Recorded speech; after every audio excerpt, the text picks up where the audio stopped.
समय था जब एक देश से दूसरे देश जाने में महीनों लग जाते थे। फिर यह इतिहास की एक बड़ी क्रांति हुई और वो क्रांति थी हवाई जहाज का आविष्कार होना।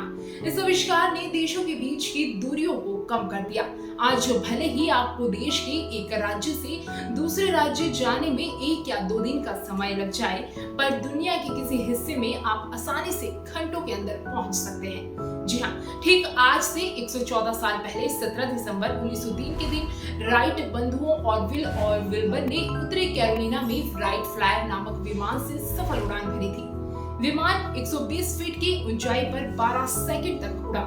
हवाई जहाज का आविष्कार करने वाले राइट बंधु बचपन से ही कल्पनाशील थे और अपनी कल्पनाओं की उड़ान में उन्होंने हवाई जहाज बनाने का सपना देखना शुरू कर दिया था। अमेरिका के हंटिंगटन स्थित यूनाइटेड ब्रिटेन चर्च में बिशप के पद पर कार्यरत उनके पिता ने बचपन में ही उन्हें एक खिलौना हेलीकॉप्टर दिया था, जिससे दोनों भाई को असली का उड़ान यंत्र बनाने के लिए प्रेरित किया।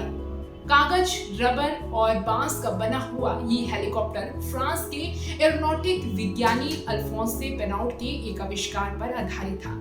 दोनों में इस खिलौने को लेकर जबरदस्त उत्सुकता थी। दोनों रात दिन इस खिलौने से जब तक खेलते रहे जब तक ये टूटा नहीं गया।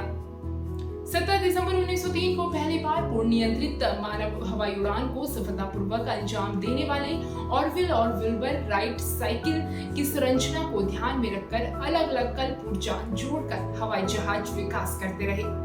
उन्होंने कई बार हवा में उड़ने वाले ग्लाइडर भी बनाए और अंत में जाकर हवाई जहाज बनाने का उनका सपना सच हुआ। दोनों की मशीनी तकनीक की काफी अच्छी समझ थी, जिससे उन्हें हेलीकॉप्टर के निर्माण में मदद मिली और ये कौशल उन्होंने प्रिंटिंग प्रेसों, साइकिल, मोटरों और दूसरी मशीनों पर लगातार काम करते हुए पाया था। दोनों ने 1909 से 1903 तक लगातार ग्लाइडरों के साथ परीक्षण किया था। राइट बंधु को अपने सपनों को साकार करने में उनके परिवार से भी पूरी मदद मिली। लेखिका पामेले डंकन एडवर्ड्स ने अपनी किताब द राइट ब्रदर्स में लिखा है कि विल्बर ने कहा कि हम खुशकिस्मत हैं कि हमारा पालन पोषण ऐसे वातावरण में हुआ है जहां बच्चों को उनकी बौद्धिक रुचियों और उत्सुकताओं की दिशा में काम करने की आजादी मिली हुई थी। आपको बताते चले कि राइट बंधु के आविष्कार को लेकर काफी विवाद भी हुए थे। फ्रांस की एक कंपनी ने भी इस तरह का आविष्कार करने का दावा किया था, लेकिन 1908 में पूरी दुनिया ने राइट बंधु के आविष्कार को मान्यता मिली थी।